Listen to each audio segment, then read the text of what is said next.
o Brasil ter uma participação mais ativa nos BRICS, por exemplo, dentro da frente ampla. Isso se reflete nas ações do governo. Porque eu sei que o Lula pensa, o Elias, eu conheço bem a peça, né? Eu sei que ele pensa sobre China, sobre BRICS, eu sei muito bem. Uhum. Mas ele muitas vezes não vai. Ele não, eu sou Venezuela, Cuba. Talvez ele não possa levar à frente o que ele acha que deveria ser feito, porque ele deve satisfação com uma base muito grande. Isso é democracia. Cara, é uma democracia. É uma democracia.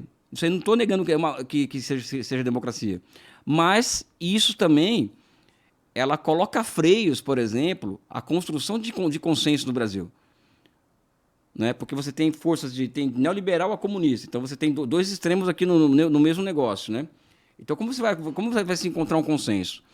Então acho que hoje a grande dificuldade nossa no Brasil, né, dentro do campo não bolsonarista, né, que, sabe, vamos colocar dessa forma, é a busca de um consenso em torno de qual o caminho o Brasil deve seguir. Né? Eu, particularmente, sempre tenho voltado, eu falo isso o tempo inteiro, que o caminho do Brasil ele é a da formação das condições objetivas e subjetivas para um projeto nacional de desenvolvimento. Só que para nós conseguirmos reunir convicções em torno disso, nós temos que enfrentar um problema subjetivo que nós temos. Qual que é o nosso principal problema subjetivo no meu ponto de vista?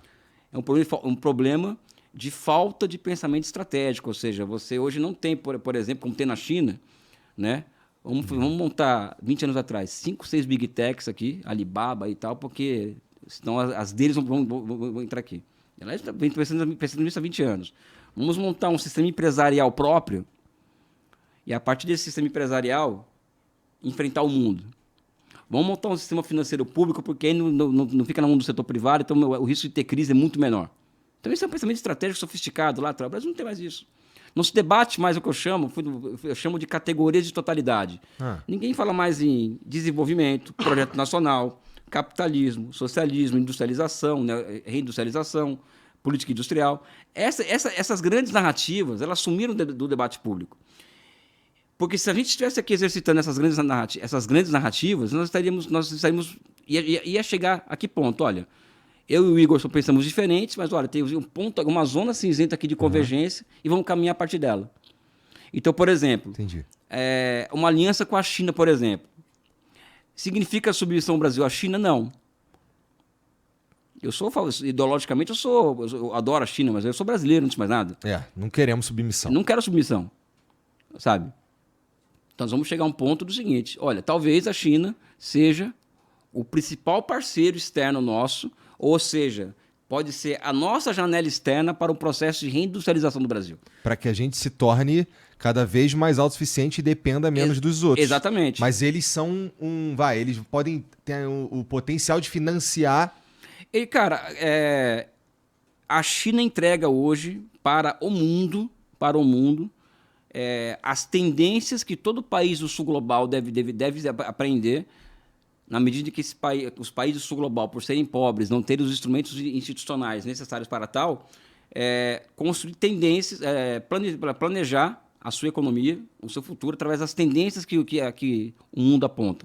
A China aponta hoje a tendência do investimento em infraestrutura, do investimento em meios públicos, de trens de alta velocidade, de portos, aeroportos, de estradas. Ou seja, a China coloca essa tendência para o mundo, tanto é que ela lança uma iniciativa para financiar ferrovias, infraestruturas do mundo inteiro, que é a iniciativa Cintura e Rota. Né? E o Brasil teve, durante 40 anos, boa parte da sua indústria destruída pelo neoliberalismo, abertura comercial, livre mercado, reforma trabalhista, meta de inflação, tudo reformas que levaram o país a se enfraquecer do ponto de vista industrial, a se enfraquecer a sua indústria, enfraquecer e se desproteger diante do mundo, né? Enquanto que depois vem a Operação Lava Jato e destrói completamente toda a cadeia relacionada a petróleo, gás, construção civil e indústria mecânica pesada. Destrói completamente. Não é?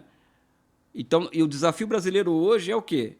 Ele é o de reconstruir essas cadeias produtivas que foram destruídas por essas operações. Dá tempo, você está falando de Dá também tempo. A gente talvez investir em novas indústrias. Não, né? nessas, porque, cara, aí que tá. Não, vamos mudar de assunto, eu vou chegar nisso aí. Tá. recuperar isso, porque sem isso não tem novas indústrias também, tudo se relaciona, tá? E qual que é o parceiro externo para isso? É a China. Uhum. Agora, você não vai negociar com a China 3 meses, grandes projetos. Em 3 meses você não vai negociar nada com eles. Você tem que ter uma aproximação de anos, você tem que negociar projeto a projeto, joint venture por joint venture. Joint venture é união de empresas, né, sabe? E não como o Brasil fez recentemente, que foi meio que esnobar a China. A gente vai ficar equidistante entre China, Estados Unidos e Europa, né? Porque nós pensamos dessa forma, o que é um equívoco, porque não tem equidistância no mundo em que somente nem Europa nem Estados Unidos tem o que nos entregar. Que se os americanos quiserem investir na gente, estou dentro. Sabe? Eu vou abrir um parênteses aqui, sabe? Eu sou um cara, eu me considero comunista e tal, mas não tenho o menor problema com quem faz acontecer. Pode ser privado, pode ser estatal, pode ser isso. Por exemplo, aqui, eu abri um parêntese, mudança climática e questão energética, por exemplo. Tem um exemplo aqui em São Paulo, que chama-se Iniciativa Resiliência, uma iniciativa da Enel, Enel São Paulo. É uma empresa privada. Essa iniciativa, ela busca o quê? Um mix de automação com a introdução na sua operação de inovações tecnológicas disruptivas como a inteligência artificial. Tá. Qual que é o objetivo dessa política da NEL? Acho que é uma empresa italiana, se não me engano. É italiana. NEL, é isso. Qual que é o objetivo deles? Eles diminuírem a instabilidade do sistema, né? Então, eles monitoram o tempo inteiro. Então, tem um plano piloto são 4 bairros, que é o plano piloto deles, de 4 bairros, desde bairro rico até bairro pobre, e testando a capacidade de monitorar a instabilidade. Então, cai uma grande chuva, por exemplo, se você tem fio na rua, a chance do poste cair e cair a energia aumenta. Quando você coloca embaixo da terra, melhora a situação. Então, eles estão conseguindo alcançar e entregar um serviço público, né, com excelência a partir dessa iniciativa. Agora, precisa de muita... Nossa, eu nunca pensei que eu fosse ouvir o Elias falar isso daí, cara. Não, mas ó, é muito coerente, tá? Eu tô dizendo só que não esperava, porque foi o que você disse. Pô, sou comunista. Mas aí que tá. O comunista... A gente muda de assunto toda hora, mas bom que podcast é isso. Eu, por exemplo, agora a hora que todo mundo me bate, agora meus haters aparecem, né?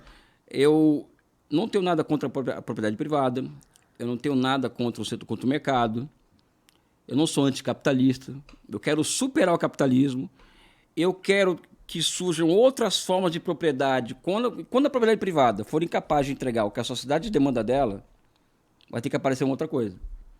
E eu sou comunista não é por uma questão religiosa, é porque eu acredito cientificamente que essa outra forma histórica que vai substituir o setor privado existe. Mas enquanto o setor privado entrega para a sociedade o que demanda dela, deixa ele funcionar. O caso da Enel... Da Enel. O caso da Enel é um caso exemplar aqui em São Paulo, na minha opinião. Sabe? Então não tem um problema com isso. Se funciona, sabe? Porque eu sou pragmático, sabe? E como eu acho que o capitalismo, em certa medida, ele já era em muito lugar do mundo, e eu vejo que existe uma forma histórica na China, que eu chamo de socialismo, por uma série de características, que funciona melhor que o capitalismo em muitos lugares do mundo, é evidente que eu vou olhar para a China. Eu sou um cientista, eu não sou um religioso. Sabe? O meu papel, eu olho para a sociedade com olhar científico, né? E, evidentemente, com olhar político também. Né? Então, esse caso dessa empresa... Enel, por exemplo, é um caso a ser estudado, por exemplo, sabe? E eu falo assim, sem o menor problema de... E o cara é cara de direita, é capitalista. Eu não tenho essas amarras comigo. Eu sou comprometido com aquilo que funciona para a sociedade. Tá? Inclusive, eu só sou comunista, eu só tenho as convicções que eu tenho porque eu acredito que somente o socialismo vai poder entregar para a sociedade aquilo que ela necessita no médio e longo prazo. Não é o capitalismo. Se a gente for olhar para... E a gente abriu uma porrada de parênteses, eu não sei se eu vou saber voltar, então deixa eu só dar ali mais... alguém conta o jogo do Corinthians, hein? Tomou um gol. 1x0 Fluminense? 1x0 Fluminense. Então vamos falar de outra coisa. Puta que pariu. Que tragédia, meu amigo. Bom, mas... Caralho, aí me fudeu também. 1x0 Fluminense, tá?